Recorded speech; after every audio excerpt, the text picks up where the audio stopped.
Chapter 1. Please, Josh, Dink said. If you come with me today, I'll owe you one. Just name it, anything. Dink's full name was Donald David Duncan, but no one in the Green Lawn ever called him that except his mother. When she meant business, Josh Pinto grinned at his best friend. Anything? He raised his bitch-faced green eyes toward the ceiling of Dink's bedroom. Let's see, what do you have? That I want, he scratched his head. I know, I'll take Loretta. Dink tossed a pillow at Josh. When I said anything, I meant anything but my guinea pig. Are you coming with me or not?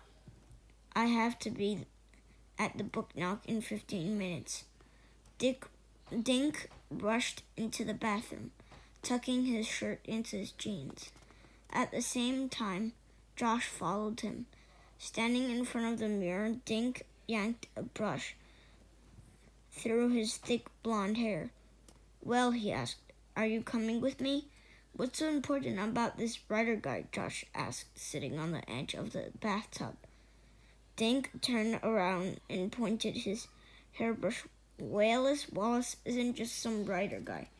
Josh, the most famous mystery writer in the world. All the kids read his books except for you. If he's so famous, why is he coming to dinky little Green Lawn? Dink charged back into his bedroom. I told you, he's coming because I invited him. I'm scared to death to meet someone so famous. I don't even know what you're supposed to say to an author. Dink dived under his bed and backed out again with his sneakers. Please come with me. Josh leaned in the bedroom doorway. Sure, I'll come.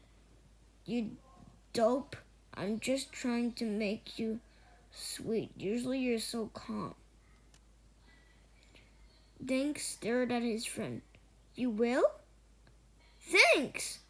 I can't believe Wallace is really coming when I wrote and asked him.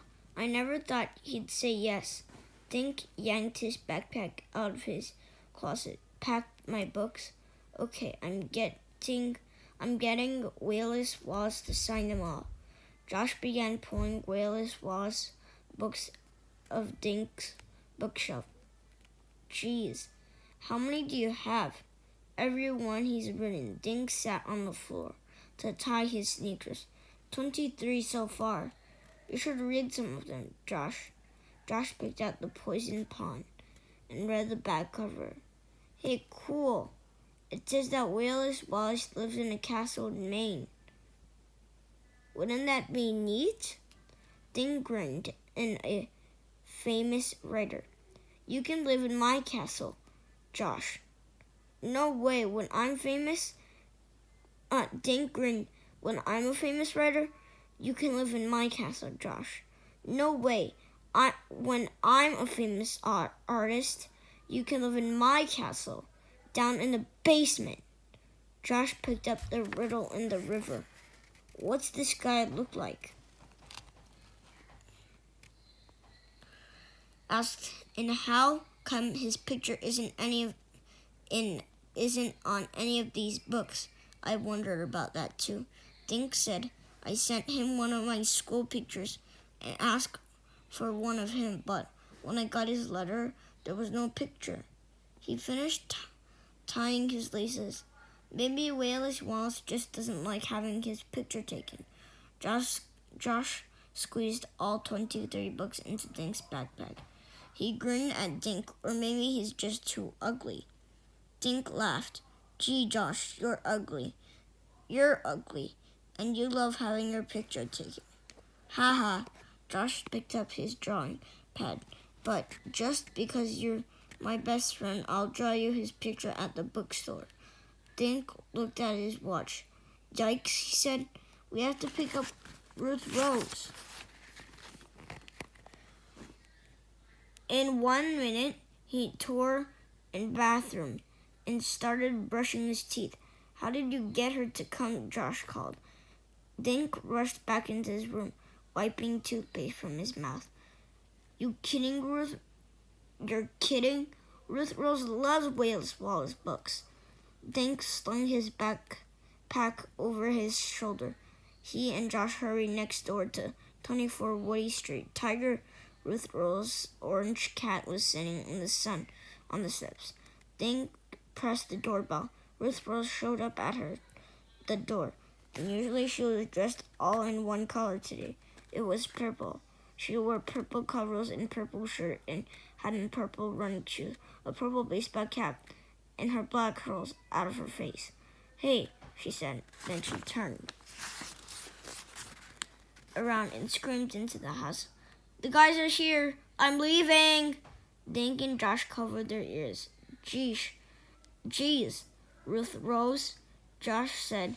"I don't know what's louder, your outfit or your voice." Ruth Rose smiled sweetly at Josh. "I can't wait until Wallace Wallace signs my book," she said. She held up a copy of The Phantom in the pharmacy. "I wonder if Wallace Wallace will read from the new book she's working on," Dink said. "What's the title?" Ruth Rose asked. They headed toward the book knock. "I don't know," said Dink, but wrote in his letter. He's doing some of the research while he's here in Contribute. Dink pulled the letter out of his pocket. He read it out loud while he walked. W. Dear Mr. Duncan, thank you very kind letter. Thank you for your kind letter. I'm so impressed that you've read all my books. I have good news. I've made an arrangement to come to the book knock to sign books. I can use part of my time research. Thanks for your picture. I'm so happy to finally meet one of my most loyal fans, short of being kidnapped. Nothing will stop me from coming. See you soon, Wallace Wallace. The letter was signed Wallace Wallace in loopy letters. Dink grinned and pretty neat, huh? Pretty neat, Mr. Duncan teased Josh. You should have that letter framed, Ruth Rose said. Great idea, Dink said. We passed Howard's barbershop. Howard waved through his window as they hurried by. Come on, Dink urged as he dragged his friends down the street to the book knock. They looked through his window. Out of the breadth of the bookstore was crowded with kids. The book knock's owner, Mr. Paxley, had set up a folding chair. Dink noticed that most of them were already taken. Dink saw Mr. Paxley sitting behind a table. A big white sign on the table said, Welcome, Wallace Wallace. But the chair behind the sign was empty. Dink gulped and stared at the empty seat. Where was Wallace Wallace? Chapter 2. And that, my friends, is the end.